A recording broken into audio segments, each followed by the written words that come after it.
Many of us, God has given us talents. When you walk in your talent, like I told you, don't be afraid. Actually, when you have haters, it's a confirmation that you're talented. Yes. So next time haters hate you, be like, thank you, God. You just confirmed to me that you're giving me something people want. Because they only throw stones at trees that have fruits.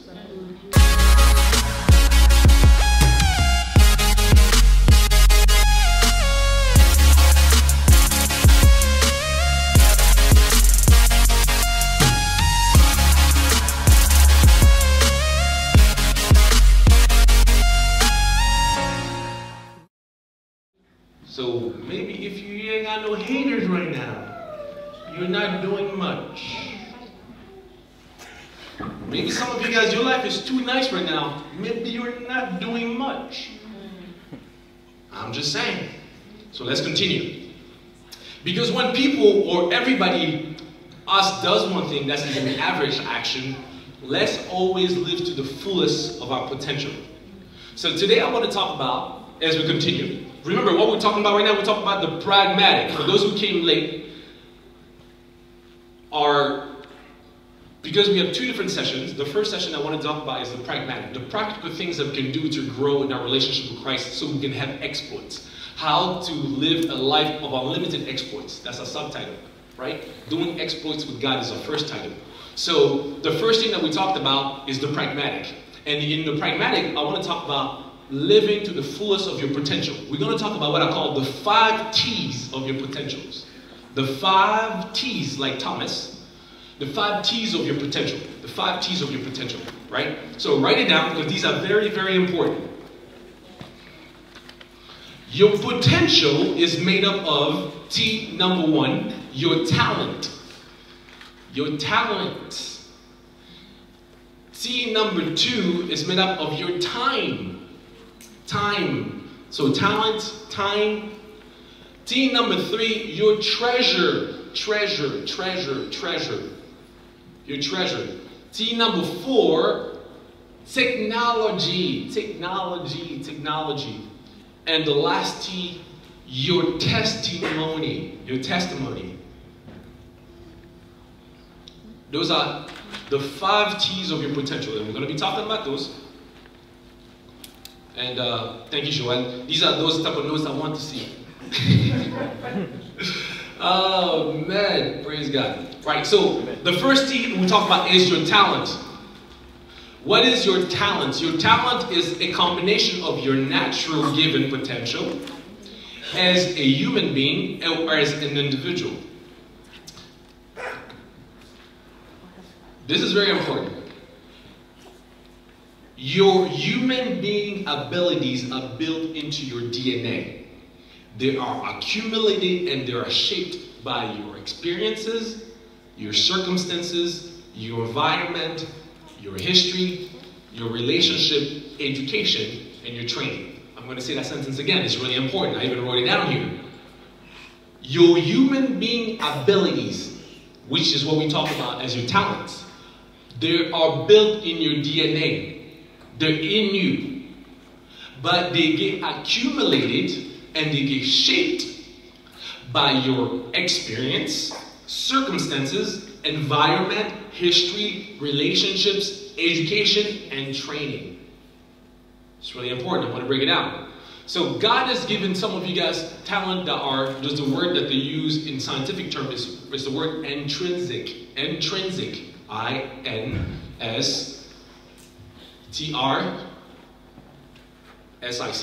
Intrinsic. Intrinsic meaning that it's something that is naturally in you. You don't have to get it. I'm not giving it to you. God, when He made you, it's inside of you. It's a natural given ability. So God has put some of the talents, when we talk about discovering your work, it's in you. It's put inside of you. But it's put inside of you in a raw form. Have you guys seen like food in raw form? Who has ever seen rice in raw form, before you cook it? Right? It's hard. You can't really eat it on there. It has to be transformed. So the rice you eat is strapped into the raw rice, right? It has to be in contact with warm water for a certain amount of time, a certain amount of heat, right? To be transformed. It's the same thing too. Your natural given talents are inside of you. your environment, your training, your experience, your relationship, your history, your education, your training, all those different things shape how your talents are. So it's very, very important for us to understand this. So there's a couple of things I do want to make sure that we mention about this. So how do I discover my talent? Right? How do I discover my talent? I'm going to give you 5 questions about how to discover your talent. So write this down. 5 questions how to discover your talent. Question number 1. What do I do that comes naturally to me? What do I do that comes naturally to me? I don't have to make an effort. It just kind of happens to me.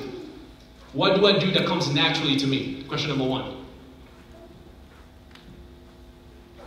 Number 2, what can I do for a long time and not get paid for it? What can I do for a long time and not get paid for it? You don't get tired, you don't get mad that I'm not paying you, it's just something that you love to do. What can I do for a long time and not get paid for it? Question number 3, what do I do that benefits others? Why? Because you guys will see, your talents, God didn't give you your talents for you. He gave it for others. So your talent should always be an expression of selflessness, not selfishness. What do I always do that blesses others? Last question, it's very important. Last question about your talents, for you to help discover your talent. What do I do that I always want to seek improvement? What do I do that I always want to seek improvement? I want to get better at. You know, there's some things you do, you don't want to, you just do it because you have to do it. You could care less if you got better at it or not. But there are other things that you're like, man, I'm passionate about this. Let me get better at playing the guitar. Who's the girl that's playing the guitar here? What's her name? Oh, yeah, I was really impressed. I like seeing girls that play guitar. I'm like, wow, that's impressive, right? So some people, they get better at playing, you know, they seek improvement. What is that thing that you're seeking improvement on? Those are some of the first few questions I want you to start. Bonus questions to ask. Question number 2, which is really important. Number 5, I guess. Question number 5. What do other people compliment me on? What do other people compliment me on? You know, sometimes people compliment you. Girl, you sing very well. Man, you dress very well. You have a great sense of fashion. You know what I mean? What do other people compliment you? What are other people seeing in you? Because one of the biggest key of success is having the ability to have others analyze and give you advice. If you're not willing to take advice, trust me, you're not going to go far. You're not going to go far. You got to be willing to also take constructive criticism. It's really important, right?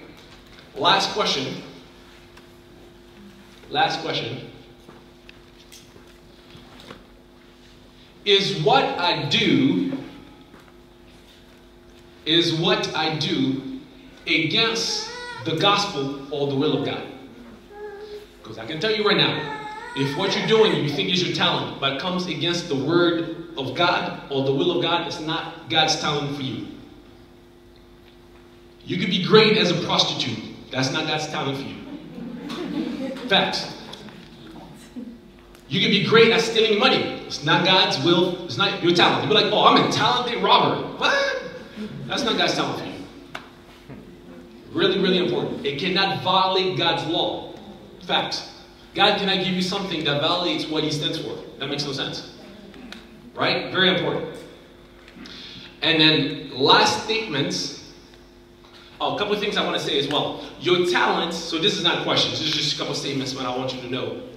Your talents are a mold and they shape your purpose. Mold. Mold is M-O-L-D. So not M-O-L-E. That's a different thing.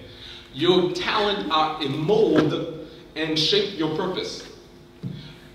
Your talent help distinguish you from your peers. And lastly, your talents work with you, in you, and for you.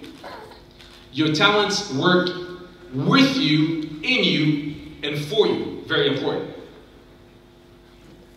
Okay, let's move to the second T. So that was T number 1, your talent. Very, very important. T number 2, your time. Your time. Time is the only universal commodity that is shared equally with everyone. It's the only thing on earth no one has more of. It's time. Even Oprah doesn't have 25-hour day. She had 24 like you. Your time is your potential. Right now, when I say this, you got to ask yourself, what am I doing with my time? Your time is very important. One of the things that we always tell people is that when you treasure your time, it pays well. When you waste your time, it costs more. It'll come to you later, so just write it down. When you treasure your time will pay you well. That's why Americans love to say, time is money. But when you waste your time, it costs you more. See, during our training, whenever I come to different places like this, besides giving you pragmatic stuff, a lot of practical things, I like to also challenge you. So one of the things that we do in our training is we challenge a lot of young people right now. Have you guys ever actually stopped and asked yourself, can I give 1 hour a week to preaching the gospel? 1 hour a week. I'm not asking you an hour a day. That's too much. I got a busy schedule. You got to be checking Facebook and all. You're busy, right? I'm just saying 1 hour a week. 1 hour a week wherever you are intentional about sharing the gospel to someone else. Intentional. Intentional meaning you're doing it on purpose with the purpose of sharing Jesus to another person. 1 hour a week. We call that the hour of the ambassador. Because we are ambassador of Christ. So as ambassador, there are hours of office. It's like going to work. As an ambassador, I have duties. I have to report to work. So, can you promise to give at least 1 hour a week to share Jesus? It doesn't mean that you have to physically someone. It could be a friend. I tell people, the way I brought my best friend to Christ, it was at midnight, but actually it was 1 a.m. We're in a basketball court, playing basketball. No church, no choir, no music in the background, no praise hands, no preaching. On the basketball court we played. I mean, he went through a tough time and lost his father. His father died. He had his leg amputated. I went to the funeral. I mean, who did the casket. I mean, this is my boy. I call him John the Don. I mean, it's my guy. Brought him to Christ, playing basketball. 1 a.m. the basketball court. I was like, dude, we've been friends for a couple of years now. You know me. You know what I do. But bro, I don't know if Christ came today. I don't know if you would go with me. Some of you guys, aren't you tired to have friends that you're not sure will make it? Like you believe in God and you know that God is the best thing that's ever happened to you and you're selfish about giving it to the people you quote unquote love? You know, one of the things I tell people when it comes to sharing the gospel, there's several approaches that one has to have. And I usually tell people, there's a difference between being an evangelist and being a missionary. Right? What are some of the differences between evangelists and missionaries? What do you guys think? The difference between an evangelist and a missionary? A missionary sent. They're both sent. An evangelist and a missionary, they're both sent. What are some of the differences? Not a trick question. I want to know what you guys think. Okay, a missionary goes abroad. Okay. What else? What do you guys think? You've heard those terms. You guys are church people. You know? What is a missionary? What is an evangelist? What's the difference? What are some of the differences? They're not that different. They're all supposed to be evangelical. Okay, makes sense. So I know some of you guys are afraid to have the wrong answer. There's no wrong answer. I just want to know what you guys think. One of the things, for example, when it comes to a missionary approach and an evangelist approach, a missionary is usually called to go and live with the people that he's trying to share the gospel to, right? Because I've seen those, right? They go abroad, they stay there for a longer time. Usually an evangelist preaches the gospel for a time and comes back. He's on a shorter term versus a longer term. So I tell people often enough, don't try to be an evangelist to your friends. You got to be a missionary to your friends. Why? I was having a conversation with Israel. You guys have had this awkward conversation before? One day you just fired up in church, the pastor convicted you, you know you're going to hell because you haven't preached to anybody. You call your best friend and be like, bro, you're going to hell, you got to receive Jesus now, right? Like, this is enough, man. Stop playing games. Like, bro, what's going on, man? what's going on, girl? Right? And then next day you meet them. Yeah, see about yesterday, you know, I'm on fire and stuff like that. And then it becomes awkward now because you were so abrupt the first time. You know what I mean? It's very, very important. The approach you're supposed to have is every encounter I have with this person, I'm chipping away. It's like you're trying to bring down a tree. Nobody brings a tree with one swing. Even if you're Hulk Hogan, you can't bring in one tree. You got to chip away. A little bit, a little bit, a little bit. See, my best friend, the reason I was able to bring him to Christ on a basketball floor at 1 a.m., there was no need for music, no need for a message, just because slowly I kept chipping away. I kept chipping away at him. I'm like, do you understand this way? What about this way of doing things? What about this way of doing things? And they kept chipping away, away, away, away. Some of the things with you guys, your best friends don't even know how serious you are about your faith. Your best friend doesn't know how serious you are about your faith. That should make you think for a little bit, right? That should make you think. Very, very important. John chapter 9, verse 4 to 5. The Lord makes it say, He said, I must work the work of Him who sent me while it is day. That means while I still have the time.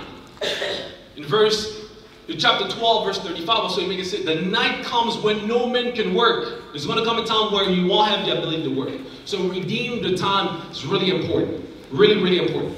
Okay, 3, your treasure. Your treasure, your treasure, your treasure, your treasure. So simply, your treasure is anything that has your heart. Anything that has your heart is your treasure. Some of you guys want me to say, oh, anything that has your money. No, anything that has your heart is your treasure. Some of you guys, your relationship are your treasure. Some of you guys right now, you're sitting there and you're like, you feel convicted. You know you need to break up with that person. And you're like, man, I don't know. God is saying, I need all of your heart, not some of it. See, some of you guys, some of us, I include myself in this, because sometimes we struggle with these issues. We say, God, I surrender, but we don't. You say, God, be the Lord of my life, but if we just give Him one room. Everybody, you know Africans. We as Africans, we do this all the time. You invite somebody, you say, what do you tell them? Make yourself. You know you don't mean that. If I come to your home right now and I walk into your bedroom, oh, make yourself a home in the living room, my friend. Like, what you talking about? I can't just walk in your house, open the fridge, drink out of the bottle. Like, what? We don't mean that, right? When we say make yourself a home, what do you mean? Stay in the living room, sit down, I will bring you things. That's what we mean. We don't mean make yourself a home. We don't mean that. The problem is, many of us are using God the same way. We say, God, I surrender, but not that area. God, I want you to be the Lord of my life, but this area, be the Lord of this area. God says, if God can be the God of all, He can be the God at all. He has to be the God over all your life. And that is hard. Your treasure is anything that has your heart, from your material possession to your positional possession. You know some positional possession? I see this all the time with singers. There's always that lead singer that never comes to practice on time. But when it's time to sing, she come in front. And you know what I mean? You guys have seen those people, right? No, they're not here. They're not here. They're outside. They didn't come today, right? They're not here. But I'm just saying, like, you've seen those people. They always want to be the lead, but they don't come to practice on time, right? They don't practice almost. They don't sing. That's their practice. And they want to sing. They like their position. Or you've seen those people that sit in the same chairs. Like you sit where they sit. Hey, problem. It's a big issue. You've seen those people, right? Position. That's their treasure. No, in my family we will sit in the front for 6 generations. No one will sit in the front row. What are you talking about? Right? So you guys know those things. It's position. Sometimes it's your position at work. You're too big of a boss to talk about Jesus. You're afraid to lose your job over Jesus. Yeah, see, it's easy when I talk about people at the church. Now I'm going into your business and talking about work. Now you're like, whoa, relax, my friend. Yeah, you're talking to that girl, and you guys are doing right now, but now the pastor's preaching about being holy, and you're talking about, oh, maybe we might move together, but we're not going to sleep together. Huh? Okay. Your possession also is very important. Your influence is also your possession. Some of you guys, you're in a leadership position.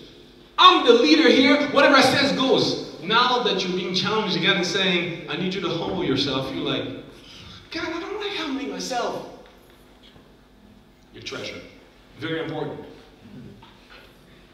Your treasure increases or diminishes depending on the usage or the placement of it.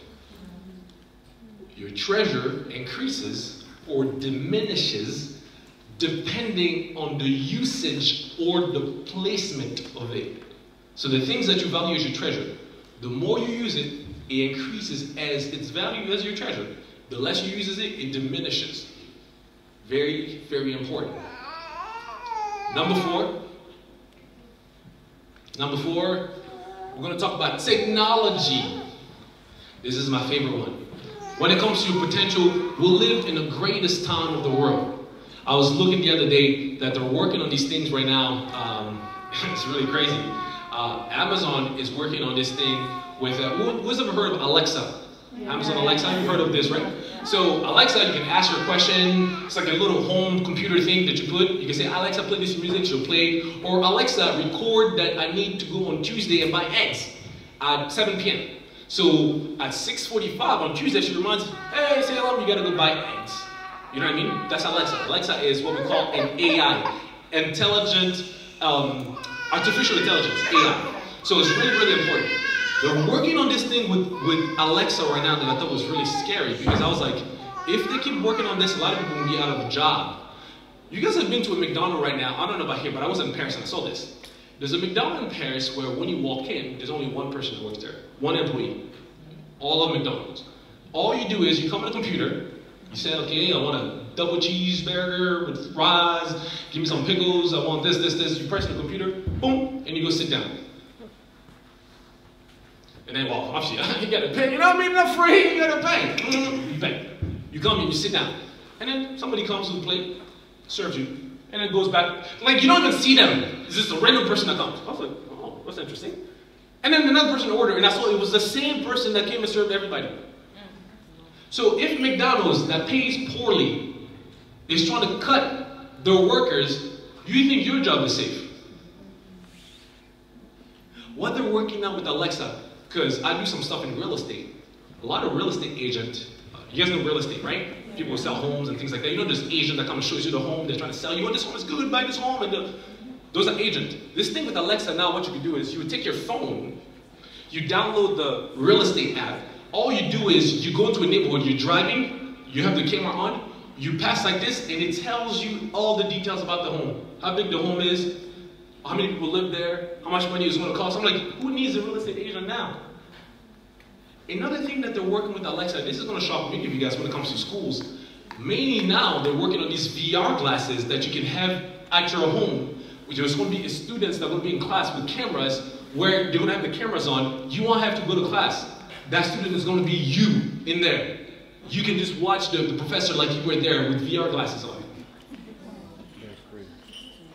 You think things are getting easier. You know how people are talking about chips, like they'll put, and they're like, oh, I bet. It's going to catch you by surprise. Because what they're working on right now, I just went through, because I travel a lot, there's this thing that they call global entry. Global entry is when you go to many countries, it's kind of like, you don't want to be in long lines, you pay this amount of money, and you can go in a quicker line. So global entry now, it's just $100. For American citizens, it's only $100, and it gives you 5 years access to shorter lines all over the world. Well, airports that have global entry. And one of the things that now they require, because I was trying to do it for this trip, they have to do your fingerprint DNA and see if you're matchable with the chip. I'm like, devil, get behind me, I'm trying to get my chip there. But now, right now, there's an option for both. But soon, it's going to be the only option. They're starting with things small like that. And then you're going to go, now for you to go to school, you're going to have to put a chip, because in the chip, they're going to know your blood type, they're going to know what everything that you've done, they're going to know how many classes you are, where your dorm room, and all this. Trying to tell me, technology is not always scary, but the reason I'm showing you this is because I want you to wake up. Stop living like you guys lived in 1960s. This is 2018, we're in 2019. You guys have to be with the time. So I use that in a negative sense. Now let me bring in the positive sense. We live in the greatest time of technology. What did I tell you when I started? Say hello to YouTube. Hi.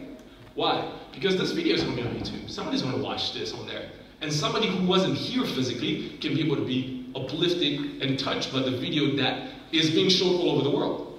Really important. The other day I was having a Skype call. There was somebody from Japan. I've never been in Japan.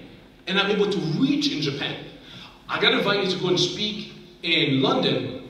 Another speaker that was invited to speak as well went to the embassy. And this person is from Congolese descent. And he was rejected. You know, our passports. So they said, no, I'm not going to give you the visa for London.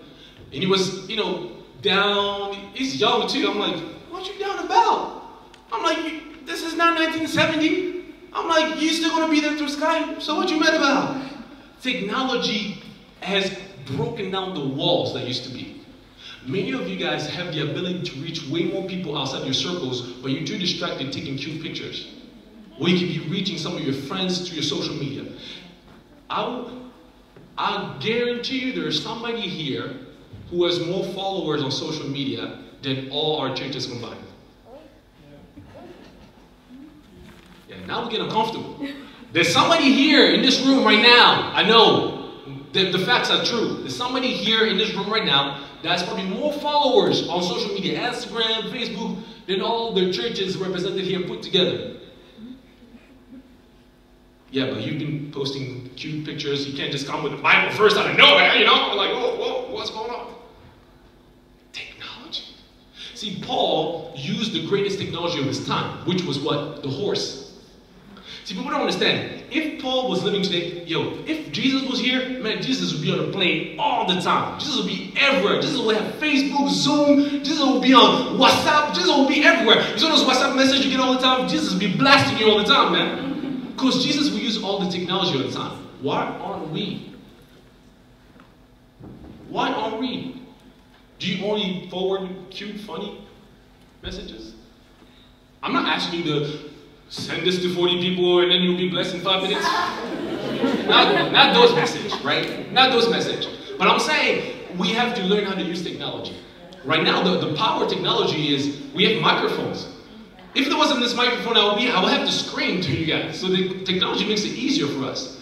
When we preached in the subway, it seems like it was difficult, but it really wasn't. We had two girls. One girl had the guitar, another girl had the guitar. We both went on both sides of the sub. So one entered this way, the other one entered this way, and we all met in one particular area, all playing the guitar while we were singing. The guy who was preaching had this little speaker that you clip to your belt here, and then the little microphone on the side, and you speak. When somebody else has to speak, you take it out, you give it to that person will preach. Simple. Technology made it simple. You don't have to be screaming, oh, Jésus, damn. No. Like, it's not wrong like that. There's no need for that. You know what I mean? Technology makes it easier for us, so we have to utilize technology. Some of you guys, God has called you to different areas. Don't try to be like everybody else. Some of you guys, God has called to entertainment. My sister Debbie, which is my oldest sister, is a movie director and a movie writer. She's written a movie that actually received 5 awards. And one of the awards was the best movie of the year in one of the Christian festivals. You have to now think beyond your circle of influence. Some of you guys have skills in technology that will bless your church, but you're like, Facebook, check me out. Like every Sunday you do that Facebook that's blurry, that doesn't work well, and then it's upside down. Oh, come on. You guys know what I'm talking about. You've seen those, right? And you know how to snap. See, the problem is most of your churches would do well if they were on Snapchat. So you don't know that because you always think, oh, those are young people, but they're not going to come to church anyway. How do you want to hear about that? One of the fastest growing church in America right now is a church that is full on using social media. You guys are expert. Let me tell you, I'm not going to tell this to the grown adults. They're not going to do it. The reason I'm telling you is because you're using it anyway. So let God use your technology. You tell the grown adult, oh, Snapchat, oh, they'll be like, what is this? That looks like a ghost. No, man, it's the app, it's the app. So learn, understand. You know, it's funny, I was talking to a group, where was I? I was in Bolton, UK, and I was talking to a group of people. We did this competition, this dance competition, right? I'm not gonna lie to you, man. Even though I'm in America, I'm not cool. I'm like a lame guy. You know what I mean? I'm not cool. You know what I mean? People know about these new dances, all these things, and they're like, oh, yo, you know this new dance? I'm like, what? I forgot what the name was. Like, it was something like the one with the leg up kind of thing. What's that called? What's that called? There's what? Shoot. Yeah. Like you're shooting someone? Yeah. Oh, that's really weird. So you know what I mean? So I didn't even know what that was. They were like, oh, yeah, you know the name? I'm like, dude, that looks very like unbalanced. I tried it, I failed, I laughed. It was a fun time. But the problem is, they know about it, but they're in the church. Why? Because they're on YouTube. You know, the reason I'm on YouTube is not because I want to be on YouTube. The reason I'm on YouTube is because y'all on YouTube. And I need to reach you guys. That's the reason I'm on YouTube. You know, the reason I created, I tell people all the time, right now, ask yourself, if you Google the name of your church, does it come up? No.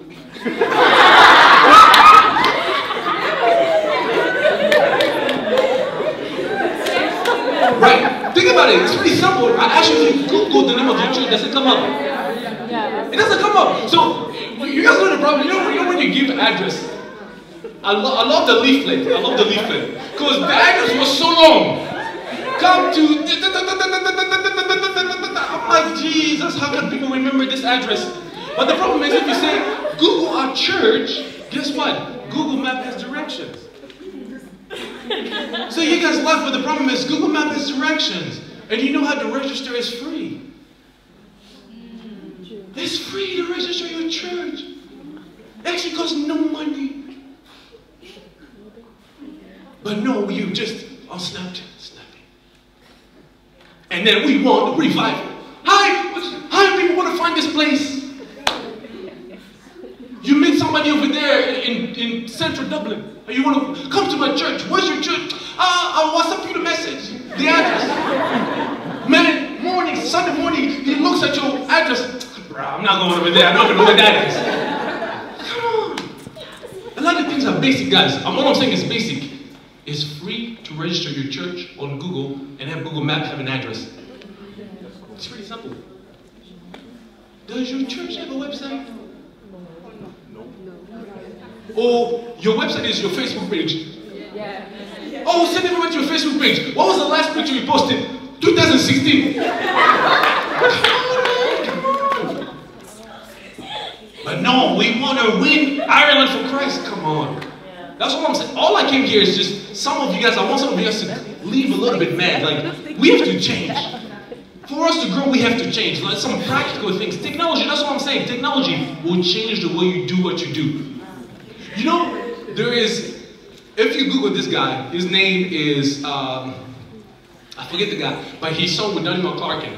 This guy used to be the music director for a church. Like a music director, the guy that sings like the lead singer, he was a piano guy. He started recording his rehearsals. Like the common practice started recording his rehearsals. And then he posted one video today, and then the video went viral. Like over 1 million views of their practice. Like they're close, they're practicing their song. People loved it. Started recording another video. Now his channel has more subscribers than all the churches in this city. And they only record the rehearsals. They don't make sure the actual church. When they sing on Sunday, it's only the practice. When was the last time you recorded what you guys did? You know the reason, when you go to my YouTube channel, you know, shadow plug. If you go to my YouTube channel, you'll see a vlog. Why do I vlog? I don't want cameras of my life. I don't want you guys to know my life. But the reason why I vlog is because you guys love vlogging. You over there looking at Logan Paul all day, looking crazy, doing crazy stuff. All I'm saying is, if that's your attention, I'm going where the attention is. Christians, we're trying to create the attention. See, this is for you guys, for the leaders. When it comes to outreach ministry, we have to learn. There are some things we can't do the same way we're doing if we want to reach a different audience. Yeah. Like for example, there's certain music, no offense to our music, no offense to our religious music, not even Congolese music, religious music, it just won't work. You bring somebody here, they won't feel at ease. So you have to know what is their music, what kind of style. I'm not saying you gotta sing world music, I'm saying you have to know the style of the music. What kind of style attracts them? Because this is not dating, this is not marriage, this is not, oh, you gotta love me the way I am. No, this is evangelism. Evangelism, God, the only analogy you use for evangelism is fishing. You know when you fish, that you gotta use a bait. You have to use something that will bait the fish to come and then you hook them. Yeah. The music, oh, we're doing this is bait. The hook is the message. The problem is your bait is bad. Your bait stinks. So the fish don't, I don't want it. Even if it's free, no. Even if there's no hook. Some of you guys, there's no hook. You do a festival, no one's going to preach, but people still don't come. Why? Because the bait is bad.